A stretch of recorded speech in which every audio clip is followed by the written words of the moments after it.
અહેમદાબાદ મિત્ર ન્યૂઝમાં આપનું સ્વાગત છે। વડોદરાના ન્યૂસામા રોડ પર આવેલી નંદનવન સોસાયટીમાં રહેતા નરેશ પટેલ આર્ય એન્ટરપ્રાઇઝ નામથી ડામરની બાય પ્રોડક્ટ લેવેચ કરે છે। સાથે જ તેઓ નંદેસરી સ્થિત ઓજા સ્ટારમે કંપનીના પ્રોડક્ટ મેનેજર છે।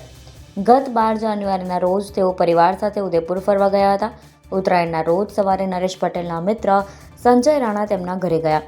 આ સમયે તેમણે જોયું કે ઘરનો દરવાજો ખુલ્લો હતો, તેથી સંજય રાણાએ તરત જ નરેશભાઈને ફોન કર્યો અને કહ્યું કે તમારા ઘરનો દરવાજો ખુલ્લો છે અને સામાન વેરવિખેર છે।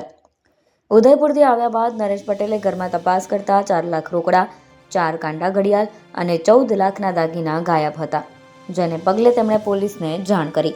સમા પોલીસ તેમના ઘરે પહોંચી તપાસ દરમિયાન ચોરી થયાનું માલુમ પડતા સમા પોલીસે ફરિયાદ નોંધી।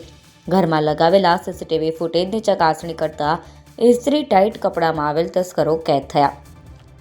હાલમાં આ મામલે પોલીસે ફરિયાદ નોંધી એફએસએલની મદદથી વધુ તપાસ કરી।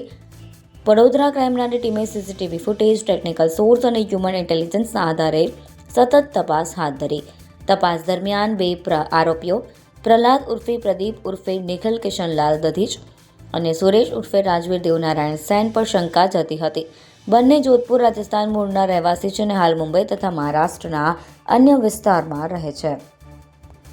અહેમદાબાદ મિત્ર ન્યૂઝની યુટ્યુબ ચેનલને સબસ્ક્રાઇબ કરો અને બેલ આઇકોન જરૂરથી દબાવો, જેથી દરેક મહત્ત્વના વિડીયોની નોટિફિકેશન તમને મળતી રહે।